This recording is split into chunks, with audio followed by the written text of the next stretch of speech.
बिस्मिल्लाहिर्रहमानिर्रहीम। अस्सलाम बीएस क्या हाल है?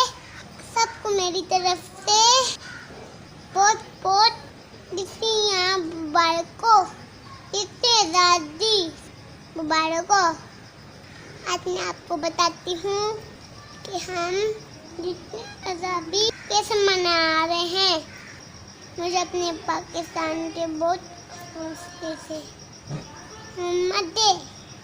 जब सर्दियों के दशाएं चंडियों को नीचे गिरने नहीं दे, मनाने के बाद इसको संभाल दे। हम भी संभाल के रख देते हैं। अपने पाकिस्तान को बहुत ख्याल कर रखें। सब मिलकर नारा लगाते, पाकिस्तान जिंदाबाद। अब आपको मैं एक कौम दिखाती हूँ, सुनाती हूँ।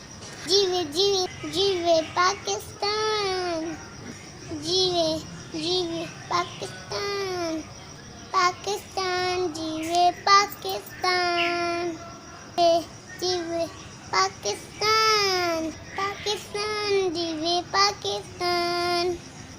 अगर मेरी वीडियो अच्छी लगे तो लाइक करें, शेयर करें, सब्सक्राइब करें और अच्छी कमेंट करें। ऐसे मिलते हैं। अल्लाह हाफ़िज़। पाकिस्तान जिंदाबाद। कमेंट करें, कमेंट करें, कमेंट करें, कमेंट करें। नेक्स्ट वीडियो मिलते हैं। अल्लाह हाफ़िज़। पाकिस्तान जिंदाबाद।